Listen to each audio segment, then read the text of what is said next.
অসমত যে এটা অসমীয়া নামৰ জাতি আছিলে, সেই জাতিটো সঁচাকৈ নোহোৱা হৈ যাব নেকি? মেডিকেল কলেজৰ বিষয়লৈ মই ভিডিঅ'টো বনাইছোঁ। নমস্কাৰ, আজি যিহেতু ইলেকশ্যনৰ ৰিজাল্ট দিছে আৰু যিসকল জয়ী হ'ল সকলোলৈকে শুভেচ্ছা জ্ঞাপন কৰিছোঁ আৰু অনাগত দিনৰ ৰাইজৰ হৈ আৰু ভালকৈ কাম কৰি যাব বুলি আশা ৰাখিছোঁ। বিশেষ এটা কাৰণত আজি ভিডিঅ'টো বনালোঁ। মেডিকেল কাৰণত মই আছোঁ গুৱাহাটীত। মেডিকেল কলেজৰ বিষয়লৈ মই ভিডিঅ'টো বনাইছোঁ। চাওক, মেডিকেল কলেজত আজি কেইবাবছৰ ধৰি মই মোৰ ছোৱালীজনীক লৈ ট্ৰিটমেণ্টৰ কাৰণে জড়িত হৈ আছোঁ। তো আজি অতদিনে জড়িত হৈ এটা কথাই গম পাইছোঁ যে অসমৰ পৰিস্থিতি সঁচাকৈয়ে বৰ ভয়ংকৰ, দুখ লগা নহয়, একচুৱেলি ভয়ংকৰ। কিয় ভয়ংকৰ বুলি কৈছোঁ? আজি আমি যদি চাওঁ, এতিয়া মোৰ লগৰ অসমীয়া মুছলমান, যাক আমি অসমীয়া মুছলমান বুলি কওঁ বা অসমীয়া মুছলিম বুলি কওঁ, মোৰ লগৰো আছে। তেখেতলোকে নিজকে অসমীয়া মুছলমান বুলি পৰিচয় দিয়ে। সেই অসমীয়া মুছলমানেই হওক বা অসমীয়া মানুহেই হওক বা হিন্দু মানুহেই হওক, গুৱাহাটী মেডিকেল কলেজত প্ৰায় মেক্সিমাম 15% বা 20%হে আছে যোনে চিকিৎসা কৰিবলৈ আহে, আৰু বাকী 80% চব মিয়া মানুহ। আপুনি মেডিকেল কলেজত যদি আপুনি এসপ্তাহ থাকক, আপুনি মিয়া ভাষা সম্পূৰ্ণৰূপে শিকি যাব। যদি আপুনি মেডিকেল কলেজত এসপ্তাহ থাকিলে আপুনি সম্পূৰ্ণৰূপে মিয়া ভাষা শিকি যাব। তাত কথাটো তেনেকুৱাই, কেনেকুৱা ভয় লগা পৰিস্থিতি আপুনি চাব। মেডিকেল কলেজ যিটো ব্ৰাঞ্চতে যাওক, যিটো আপুনি জেগাতে যাওক বা যিটো ডিপাৰ্টমেণ্টলৈকে যাওক, যলৈকে যায় সেই একেখিনিকে দেখিব।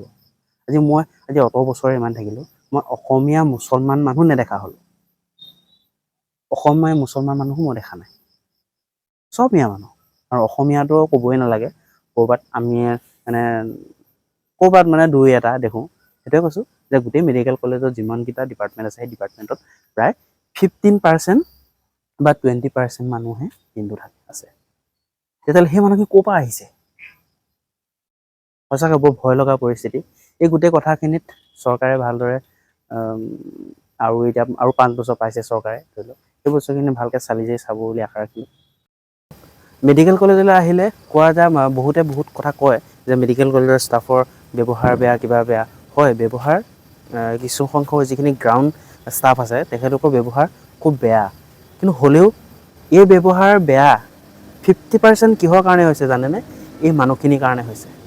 মানুহখিনিক যদি কয় যে আপোনালোকে এইডোখৰলৈ নাযাব, এইডোখৰতে গৈ যায়, যে ক'ব যে এইডোখৰত লেতেৰা নকৰিব, সেইডোখৰতে লেতেৰা কৰিব, যে এইডোখৰলৈ এই ইউৰিনেলটো বা এই টয়লেটটো ইউজ নকৰিব, এইটো অকল ৰোগীৰ বাবে, তো তালৈকে যাব। যদি কয় এই টয়লেটটো অকল এই মানুহখিনিৰ কাৰণে, বেমাৰী মানুহখিনিৰ কাৰণে, যে এইটো ডিপাৰ্টমেণ্টৰ কাৰণে যদি কয়, সেই তালৈকে যাব। ক'ব যে এইটো বেবী থোৱা ঠাই, বেবী সদায় এটা হাইজেনিক ঠাই লাগে ন, এটা চফা জেগা লাগে।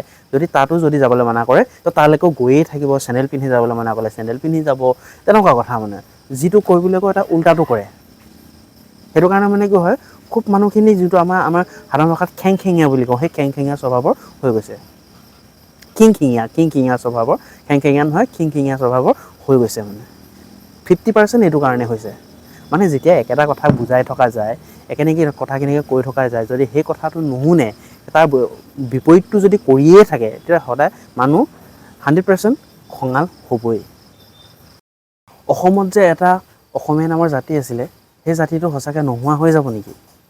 সঁচাকৈ এনেকুৱা জেগাবোৰলৈ যদি আহোঁ, ভয় লাগে। কিছুমান কথা এনেধৰণে যদি খুব গভীৰকৈ ভবা যায়, খুব ভয় লাগে। এয়াই আছিলে আজিৰ ভিডিঅ', আৰু মই যিখিনি কথা ক'লোঁ তাৰ ওপৰত আপোনালোকে মতামত দাঙি ধৰিব কমেণ্টত। ধন্যবাদ।